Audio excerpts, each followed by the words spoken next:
Kumusta po kayong lahat?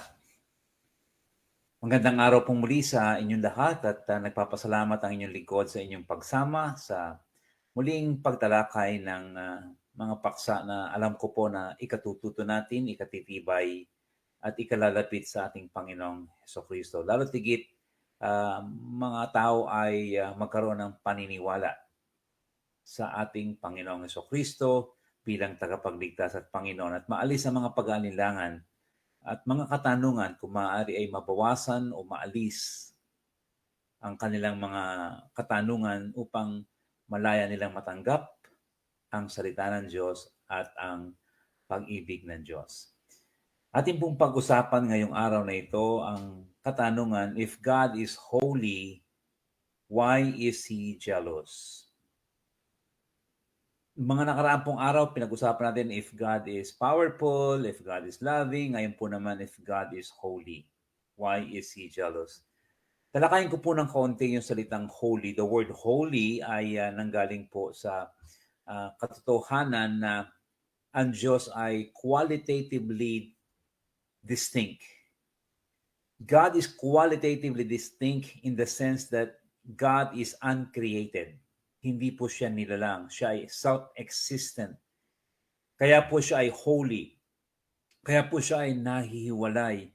Kaya nga po siya ay sinasamba kasi tayo ay creator, tayo ay creature, siya ay creator. That's why ang mga nilalang ay sumasamba sa manlalalang. Tayo po ay hindi pwedeng sambahin bilang mga tao sapagkat hindi naman po tayo qualitatively distinct, no? Na tayo po ay created spirit. Pero ang Diyos ay ibang-iba po sapagkat meron po siyang mga essence o being na wala po tayo at tanging sa Kanya lamang mayroon. Ano po? So yun po ang ibig sabihin ng holy. And it could also, the word holy could also refer to moral perfection. Although hindi po ito yung primary meaning, kundi ito po isa ring katotohanan na ang Diyos ay banal, siya po ay hiwalay sa kasalanan. That He is separated from sin. As Redeemer, hindi po siya kailanman nagkaroon ng kasalanan, kaya po siya nagkaroon ng kakayanang makatubos ng ating mga kasalanan. So siya po ay Creator, siya po ay Redeemer, and that is why God is qualitatively distinct. Siya ay Creator, tayo ay creature, siya ay Redeemer, tayo po ay sinner. Kaya napakalaki po ng pagkakaiba ng katotohanan na ang Diyos ay holy. Hindi natin siya makikitaan ng anumang pagkakamali o pagkakasala sapagkat siya po ay manlalalang at siya po ay manunubos at siya po ay morally perfect. Now, the question is, bakit makikita natin sa scripture na ang Diyos ay nananaghili?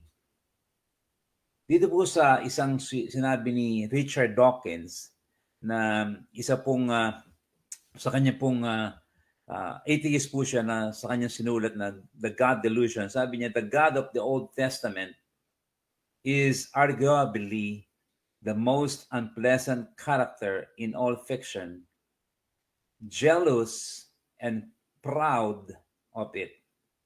Walang pag-aalinlangan na siya ay may unpleasant character sapagkat siya nananaghili at tila naghahambog pa sa katotohanan yon.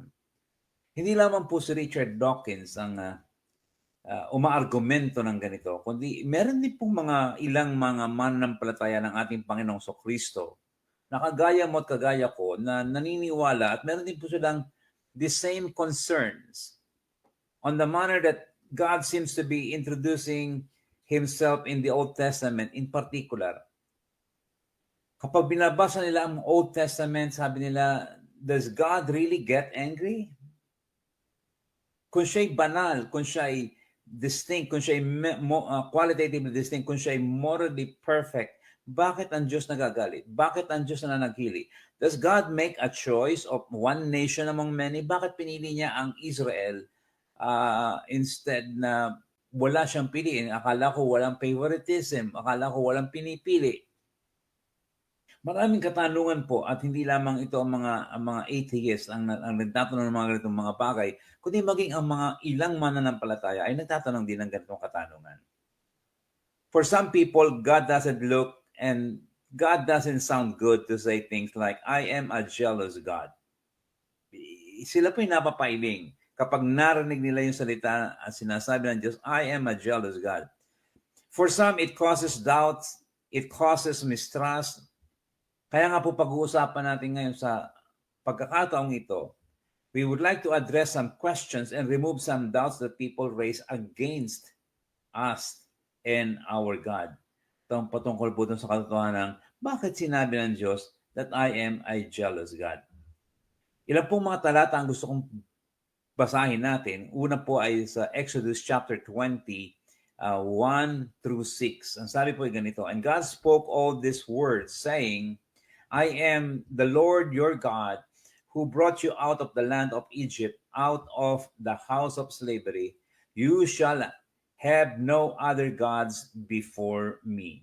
Let's continue reading. You shall not make for yourself a carved image or any likeness of anything that is in heaven above, or that is in the earth beneath, or that is in the water under the earth. You shall not bow down to them or serve them, for I, the Lord your God, am a jealous God, visiting the iniquity of the fathers on the children to the third and fourth generation of those who hate him, or those who hate me.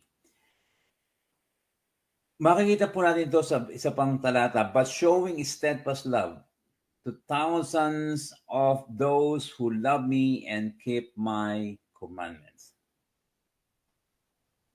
Bakit po sinabi ng Diyos ito? Why is He jealous?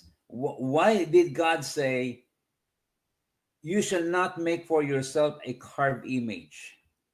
And this is the very reason why you should not do this. This is the reason why God made this commandment. You shall not make an idol or any likeness of anything that is in heaven above. Yun nga po ang dahilan, because God is qualitatively distinct and different from His creature. Lahat ng ito na ginagawa ng tao at ginagawa ng tao na kanilang tila sinasamba, ito po yung mga created things. Hindi po ito qualitatively different sapagkat ito po lahat ito'y created, ang Diyos ay creator. At ayaw ng Diyos na sinasamba ang mga nilalang, ang gusto niya ay sinasamba ang manlalalang. And God is the rightful owner of all of us. Siya po yung may-ari sa ating sapagkat nilalang tayo. Na para bang sinasabi nga niya dito sa mga talatang ito, bakit nyo sinasamba hindi yung gumawa sa inyo, kundi yung aking isa ring mga ginawa o mga tila aking mga ginawa.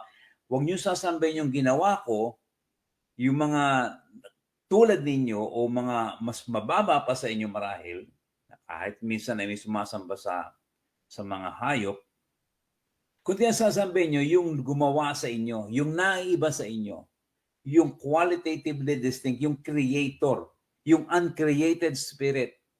Yun ang sasambahin nyo. Kaya nga po, nagkaroon siya ng tila man din pananaghili, and I will explain that a little bit more later, na sinabi niya, I am a jealous God, sapagkat hindi tama na ibinibigay nyo sa hindi rightful owner yung pagsamba na ibinibigay nyo sa Kanya.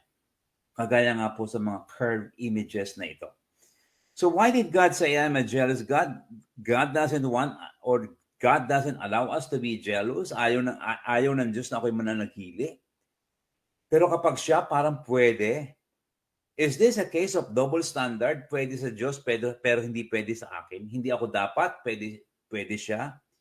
Is it okay for God to do it but not okay to us? Yun po ba ang lumalabas dito? Ganito rin po sa 1 Corinthians chapter 3, verses 2 and 3. Ang sabi niya, I fed you with milk, not solid food, for you were not ready for it, and even now you are not yet ready, for you are still of the flesh. For while there is jealousy, sabi niya sa Church of Corinth, for while there is jealousy and strife among you, you are not of the flesh and behaving only in a human way. Makikita po nyo dito na ang iglesia sa Corinto ay merong kapanaghilian sa isa't isa. They were so jealous with one another. At ang sabi niya, kaya nangyayari yan is because you are of the flesh and behaving in a human way. In other words, God is condemning, God is not allowing and accepting yung jealousy ng mga taong ito, ng iglesia sa Corinto, yung kanilang jealousy to one another. Another thing that I can show you that that jealousy is not acceptable is in Romans chapter 13, verse 13. Ang sabi rin po dito, let us walk properly as in the daytime, not in orgies and drunkenness, not in sexual immorality and sensuality, not in quarreling, and not in jealousy. Ayaw po ng Diyos na ang sino man ay nagkakaroon ng kapanaghilian o nananaghili sa iba.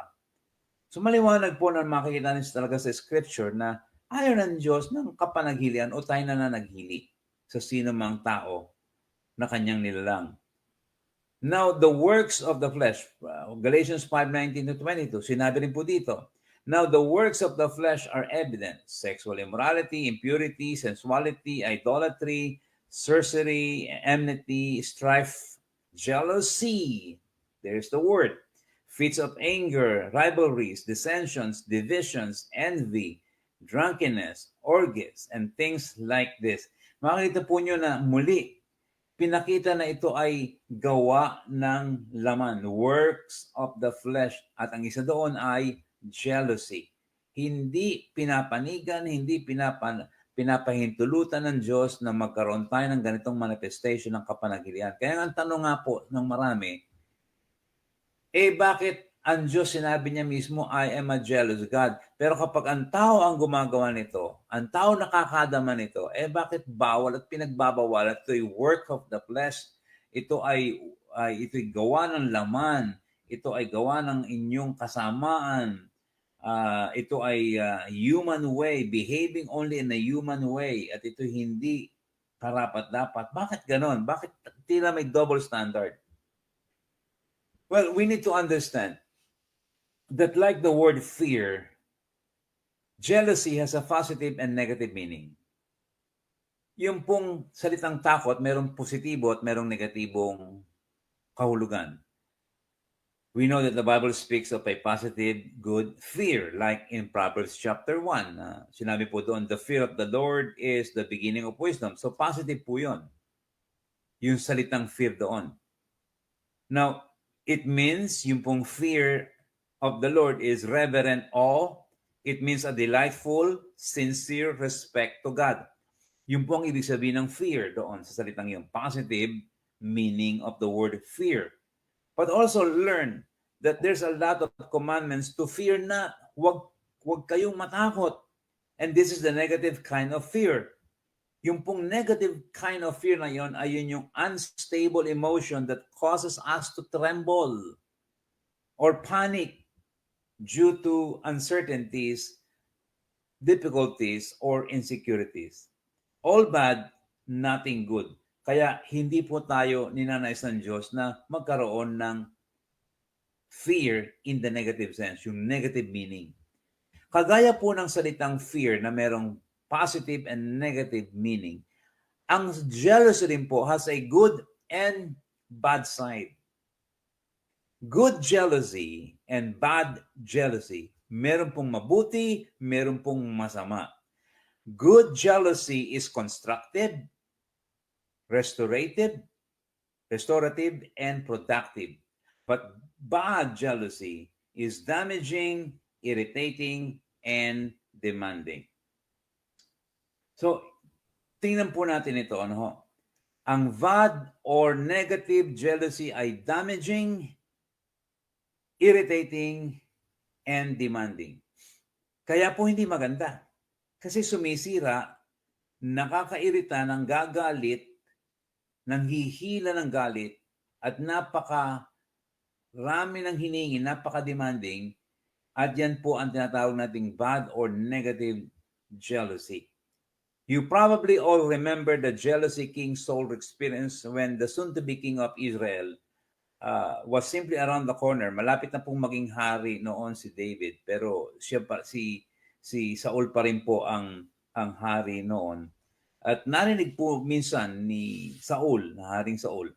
At ito po yung mababasa natin sa unang Samuel 18, sa 1 hanggang 9. Ang sabi po dito, as they were coming home, when David returned from striking down the Philistine, the women came out of all the cities of Israel, singing and dancing to meet King Saul with tambourines, with songs of joy, and with musical instruments. And the women sang to one another as they celebrated, Saul has struck down his thousands and David his 10,000s.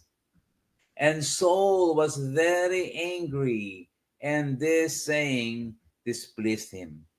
Makikita po natin dito yung epekto ng tinatawag po nating jealousy, bad jealousy, which was damaging, irritating, and demanding on the part of King Saul. Now, let's continue reading. He said, they have ascribed to David 10,000s, and to me they have ascribed thousands. And what more can he have but the kingdom? And Saul eyed David from that day on. Ito po yung tinatawag nating bad and negative jealousy at work in the heart of Saul. Na-touch po yung ego ni Saul. And he was hurt, for these women were praising and highlighting David's success, not his. Someone said that bad jealousy is love, which has been replaced by anger. Ang masama daw pong kapanaghilian ay isang uri ng pag-ibig na napalitan ng galit. Diba? Isang masamang kapanaghalian na ito'y pag-ibig pero napalitan ng galit. And this is true. When people begin to entertain jealousy, and once jealousy starts to eat them up, anger will replace love until it becomes destructive to the point of attacking or even killing the other person. Ganyan po nangyayari. Kaya nga po, hindi maganda ang bad or negative jealousy kasi ito'y damaging, irritating, and demanding. Isa pong awit minsan ni John Lennon, kung nabuhay po kayo sa panahon ni John Lennon, meron po siyang awit na Jealous Guy. Hindi ko po alam kung may nakakaalam ng awit na ito sa inyo. Pero ang sabi po ng lyrics ay ganito, I was feeling insecure, you might not love me anymore. I was shivering inside. Oh, I didn't mean to hurt you. I'm sorry that I made you cry.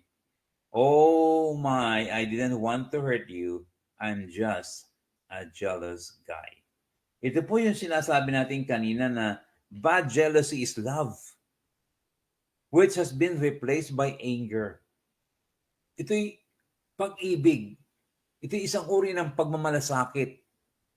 Kaya lamang napalitan ng pag-ibig. Kaya sabi nung awit, oh my, I didn't want to hurt you. I'm just a jealous guy. Now, let's talk about the good or positive jealousy. Na yung pong good or positive jealousy ay kabaligtaran po ng bad jealousy or negative jealousy. Ito po naman ay constructive, restorative, at productive.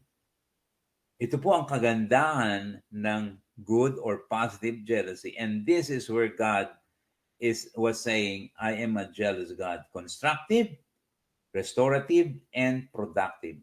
Let's read 2 Corinthians 11, 1-3. I wish you would bear with me in a little foolishness. Do you bear with me? Si Apostol Pablo po nagsasalita. For I feel a divine jealousy.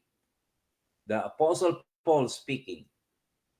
I feel a divine jealousy for you since I betrothed you to one husband to present you as a pure virgin to Christ. But I am afraid that as the serpent deceived Eve by his cunning.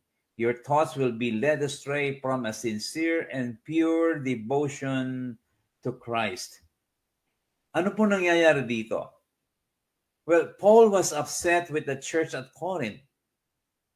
Kasi binibilin po nila, ini-entertain nila, yung ina-absorb nila sa kanilang isipan, yung isang bagay na hindi galing sa Diyos. Kaya nakaramdaman siya ng divine jealousy. So he was saying, look where it could lead you. Mag-ingat kayo. Ay mahal na mahal ko kayo. Sinasabi ko ito sa inyo, pinaprangka ko kayo, dinediretso ko kayo. The Apostle Paul was upset. He was angry that the people he thought were being misled or led astray. Sino po ba naman matutuwa na inililigaw ng mga turo? And so he was upset. He was really not in good mood na ginagawa ito ng mga kapatiran sa iglesia sa Corinto. They were entertaining false doctrines.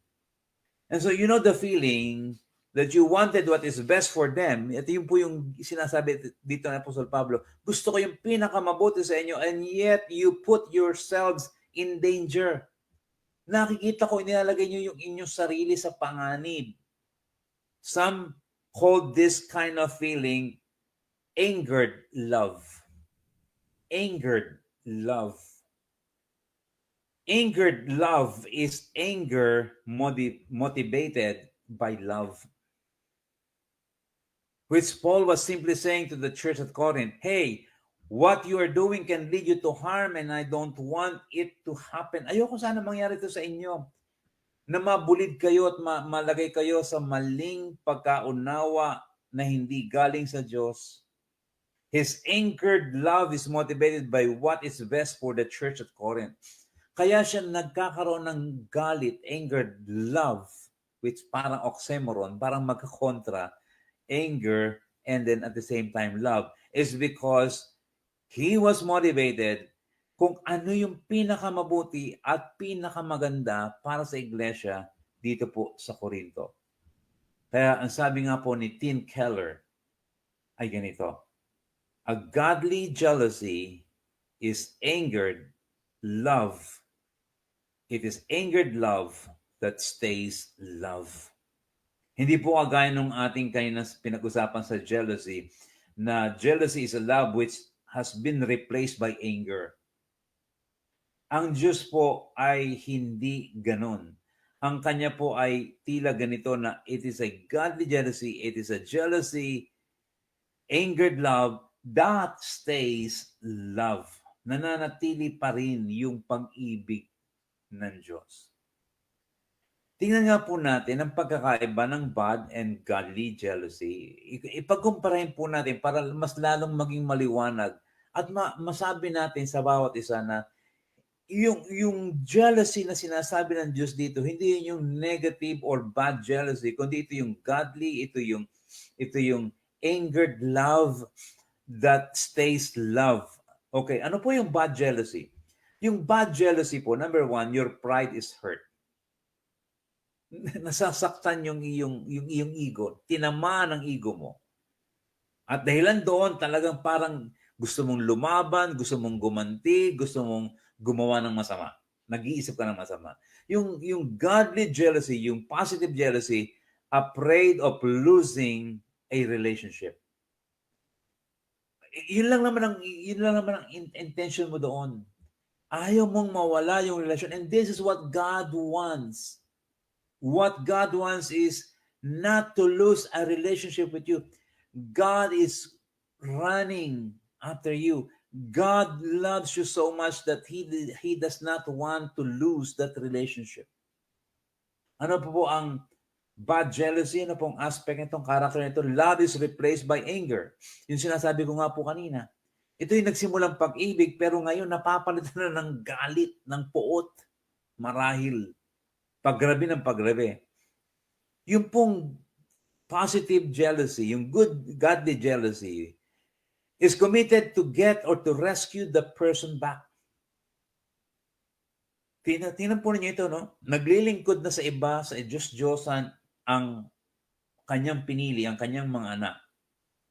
Pero ang gusto pa rin ng Diyos, God was still committed to rescue the person back, the people back, the nation back. Ito po yung jealousy na ayokong magpatuloy kayo dyan sa direksyon na yan, sa kasamaan na yan. Sapagkat magbubulit dyan sa hindi mabuting bagay. Yung po lang ang ibig sabihin ng Diyos na I am a jealous God. I don't want you to be in danger. I wanted to rescue you. I am committed to rescue you. Ano ba po ang bad jealousy? Love going extinct because of self-centeredness. Makasarili na po ito. Ito'y dating pag-ibig, pero nawawala na po yung pag-ibig, kundi napapalitan na po ito ng pagiging makasarili. Focus on self. Yung kapakinabangan na niya. Yung pag-ibig na ako na ang makikinabang nito. Pero ang positive jealousy po ay ito'y love fighting extinction. Huwag kang mawala o huwag mawala ang anumang bagay na mahalaga sa akin.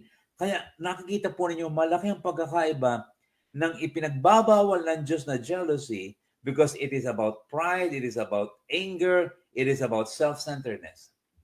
Pero yung pong positive jealousy na marahil naroon sa kanyang kalooban, yan po yung ayaw niyang mawala ka. He is afraid of losing a relationship. Ayaw niyang lumayo ka sa kanya. God is committed to rescue you, to pull you back and love fighting extinction.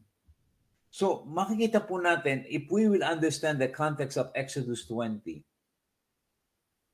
when the Israelites arrived to the promised land, God, the Father, gave them the law. Ibinigay po ng Diyos yung kautusan. And God was saying to the people of Israel, let's have a covenant. Magkasundo tayo, magkaroon tayo ng covenant. I will tell you that what I want so we can be intimate in our relationship with each other. Sasabihin ko yung gusto ko para maging malapit tayo sa isa't isa. Kasi ang jealousy is afraid of losing a relationship. So I will not lose that relationship. Let me tell you what I want so we can have an intimate relationship with each other. Para maiwasan yung paghihiwalayan, yung pagkakaroon ng broken relationship. And so it is like a husband telling his love language with his wife. Ito yung aking love language. Kapag ginagawa mo ito, natutuwa ako. Kaya gagawin po naman ng spouse yung ikinatutuwa ng kanyang husband or ng kanyang wife. So kung anong kinatutuwa niya, yun ang ginagawa niya. So the reason for the law giving, kung bakit ibinigay ng Diyos ang Exodus 20, yung 10 utos, bakit po ibinigay? The reason for the law giving was not hard rule written on stone, so don't break it or else. Hindi po yun. The reason for the law giving was not to do that, but rather to pursue and strengthen love. Bakit po may Exodus 20? Bakit po ibinigay ng Diyos yung Exodus 20 sa kanyang bansang Israel? Matapos po silang mapalabas doon po sa slavery, bakit po may Exodus 20? Bakit po ibinigay ito sa atin? O bakit ito binigay sa bansang Israel? The reason is to pursue and to strengthen love. That is the very reason God gave Exodus 20. That God is jealous means God is pursuing and strengthening love relationship, and He does not want any broken relationship.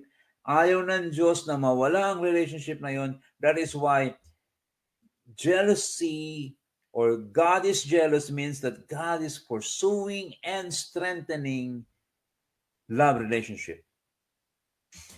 Before God rescued Israel from Egyptian slavery, alam natin yon, ang mga tao po, ang mga Israelita po, they were serving and bowing to many gods. Ang dami nilang sinasamba. Ang dami nilang sinasamba ang Diyos. And so the Israelites were used to serving gods whom they wanted to please. They wanted everyone happy. O ito, sinasamba. Lahat, halos sinasamba nila. Lahat na yata ng makita nila, gusto nilang sambahin. It's like a political kind of love. Just making everyone happy. Kung gusto mong maging maligaya, sabi ng mga Israelita, o sige, sasambahin ka namin.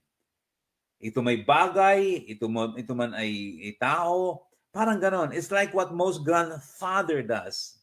Alam niyo yung ginagawa ng maraming mga lolo at lola? When they have their grandchildren in the house, there was no rule. Everything is okay. Di ba? Pwedeng kumain ng chocolate kahit anong oras. Breakfast, oh, wala problema. Chocolate, fine. Gusto mong breakfast, mag-breakfast ng soft drinks o ng kung ano man, oh, fine. Removing the password in the gadget, sabi ng lolo at lola, ay, ayos yan. Apo, sige, alisin natin yung mga password dyan. No problem. Kumain kahit saan, kahit doon sa mga magagandang upuan, sa couch, enjoy. You know what most grandpas doing? Parang sinasabi na you can do whatever you want. And you know what?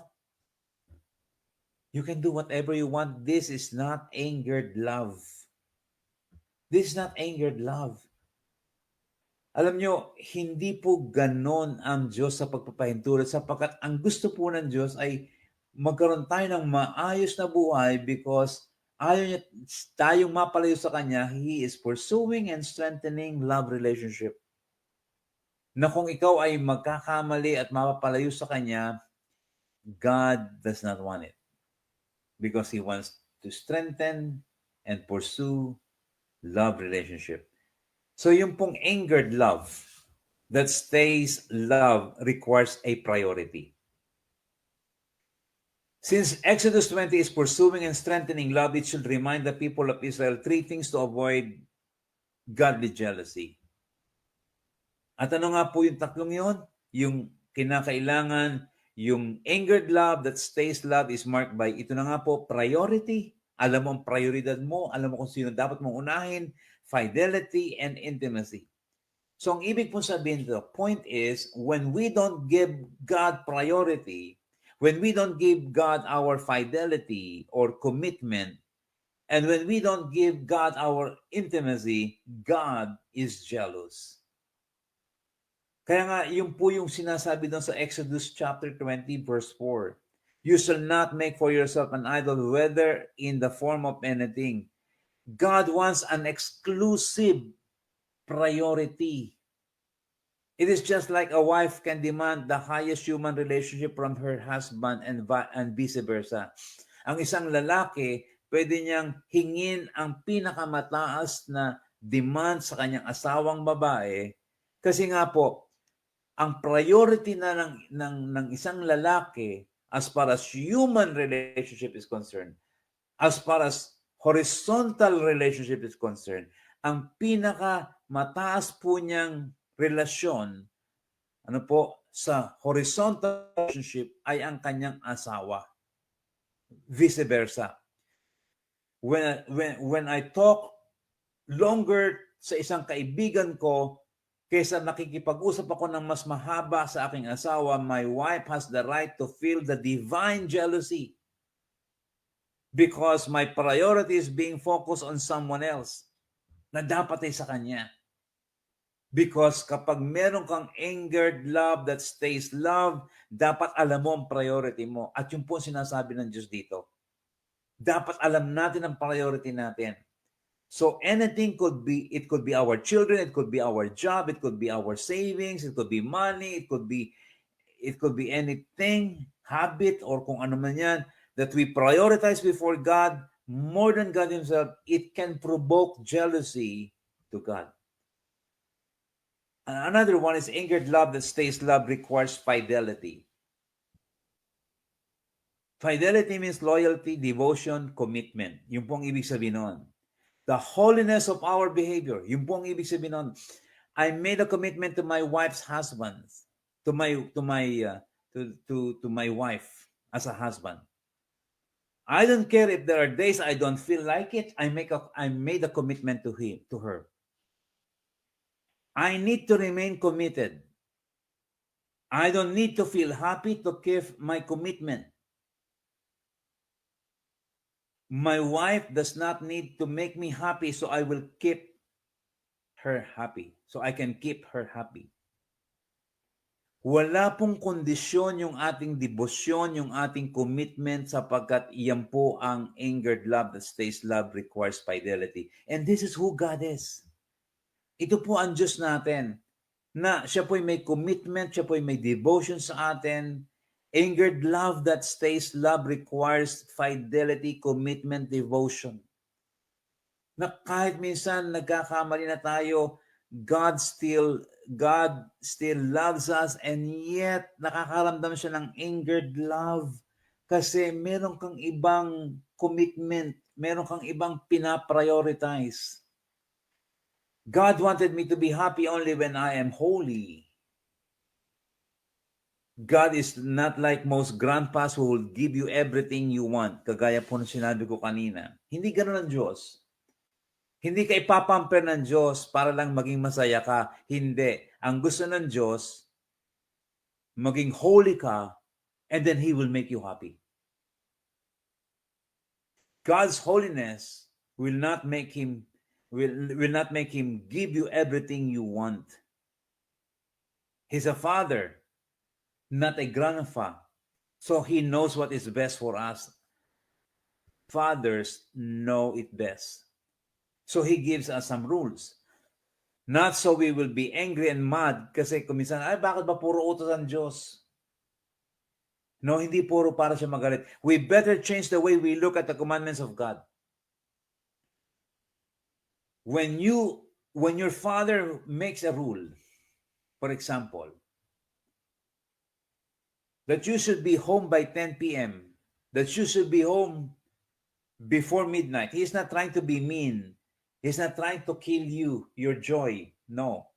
You need to understand na kapag ang tatay mo nagbibigay ng curfew, 10 p.m., dapat nasa bahay ka na, ibig sabihin nun, He cares and loves you so much. That's why He's protecting you with a rule. And that is the reason why God gave us Exodus 20 and other rules and other commandments in the Bible, in the scripture, because He cares and because He loves you so much that He wants to protect you. God wants you to be happy. And the way we do it is for us to be holy. Meaning the only way to be happy is not to do everything we want, but making sure that we remain devoted to do that which God said. And this will make you happy. Kaya po, the 10 Commandments could also be called 10 ways to be happy. Kasi yun ang intention ng Diyos. Ang ating nakikita kapag binabasa natin yung mga utos ng Diyos, saan man natin mababasa, Old Testament, New Testament, kapag nakikita natin yung mga utos ng Diyos, ay, ang lupit naman ng Diyos. Ang lupit naman ng Diyos. No, hindi po. That is the way He wants us to be happy. If you will do this, if you will remain holy, if you will be morally pure, trying to abstain and run from temptation, these commands will make you happy. If not, God can say, I feel that angered love that stays love because I know what is best for you, but you don't listen.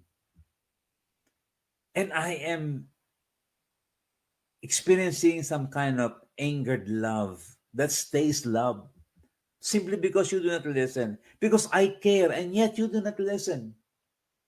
So I am jealous to the thing that you're giving your attention to. Hindi mo dapat ibinibigay yung attention mo dyan. Kasi wala kang protection dyan. Hindi ka ligtas dyan. Dito sa sinasabi ko, dito ka may kaligtasan. If you follow my commandments, dito ka ligtas. You are secured here. And so when we follow other ways, nalulungkot ang Diyos. Another thing is that angered love that stays love requires hindi po lamang priority, hindi po lamang fidelity or devotion, kundi intimacy. I will be your God, you will be my people, I am yours. I am opening my life to you, sabi ng Diyos. I give myself to you, let's be intimate. Yun po ang gusto ng Diyos. If there's one thing that God desires is for creator and creature to be intimate in the relationship. Angered love that stays love is always looking for the way to love. People who are in love make some commands so they can please the person they love. Parang Parang ganito yan eh. Lagi nga akong maliligo kasi in love ako eh. Inuutusan nila yung kanilang sarili kapag sila yung nagmamahal. Sapagkat alam po nila at hindi sila, bakit ko utusan ang sarili ko? Magsusuklay nga ako para manatili akong kaakit-akit sa aking minamahal. Ganun po yun eh. Gumagawa ka ng lahat ng paraan, hindi dahil sa inuutusan mo lang ang sarili mo, kundi dahil sa you are motivated by love, by intimacy, kaya mo ginagawa yun. The point of a jealous God is God wants us to be exclusively His, for He created us. Ito po yung bottom line. Theologically speaking, this is the reason why God is jealous. God wants us to be exclusively His, for He created us and He alone knows what would work for us or what would make us happy. Wala nang iba. God's love is never selfish. God's love is expressed and shown in the love of Jesus for us. Kaya iba po yung pag-ibig ng Diyos. Bilang siya ay jealous God. He is never selfish. Yung iba pong jealousy, nako, self-centered. Dahilan sa kanilang sarili. Now, Ephesians 5:25, ang sabi po dito, husband, love your wives as Christ loved the church and gave Himself up for her. Ito po yung tunay na pagmamahal. Ito po yung angered love na yes, angered love that stays love, and I am willing to give myself for you, for the church. But jealousy is angered love that stays angry. It is love replaced by anger, and it is destructive. At dapat wala tayo niyan. Yung po tinatawag na bad jealousy, yung negative jealousy. It can even come to the point of killing because bad jealousy is self-centered. Dapat walang-wala yan sa ating mga mananampalataya. Yung godly jealousy, yung jealousy na naramdaman ng Diyos is angered love that stays love, and its primary intention is to give up oneself. Like Jesus, I am giving up myself for you, but you're not. Parang sinasabi ito ni Jesus. Bakit ibinibigay ko yung sarili ko, ibinigay ko yung buong buhay ko, hindi mo ibinibigay ang buong sarili mo sa akin. Yet I will keep loving you, sabi ni Jesus. Godly jealousy is being a man or woman for the sake of others. Kaya tandaan po natin muli, mga kapatid, yung difference ng bad and godly jealousy. Yung bad jealousy is all about pride, it's all about anger, it's all about self-centeredness. Pero yung godly jealousy, it is afraid of losing a relationship. It is committed to get or to rescue the person back. And godly jealousy is love fighting extinction. Makikita po niyo lahat yun. Ayan. At ito po yung ating challenge sa bawat isa. When every time you think of God is jealous, I am a jealous God, look on the right side. That your God is a loving God and He is afraid of losing a relationship with you. That God is committed to rescue you when you are going away, when you are drifting. God is committed to rescue you. That is why He is jealous. And it is a kind of love that is fighting extinction na mawala yung inyong relasyon o mawala ka sa Kanya. And so this is angered love that stays love. I am a jealous God. Pagpalain po kayo ng Panginoon sa araw na ito at maraming pong salamat muli sa inyong pakikipag-aralan ng salita ng Diyos, paglilinaw ng ilang mga bagay na marahil minsan ay nagkakaroon ng malaking katanungan sa ating buhay. Sa susunod pong linggo ay magsisimula na po ako ng Christmas series at malapit na po ang Kapaskuhan. It's just around the corner. And so I invite you to join me as I talk another series in 3 installment messages about Christmas. And I'm looking forward to that because I love Christmas. And I know you do. Ikaw din ay gustong-gusto mo ang Christmas. But what we are really aiming for is to understand what Christmas is all about. At yan po yung aking susunod na series pagkatapos po nitong Apologetics. 3 installment na series na ito ng Apologetics. At umasa po ako na i-share nyo rin po ang inyong mga natutunan ito, ang video na ito sa iba. Maraming pong salamat po at hanggang sa muli, Jonathan Orellasa.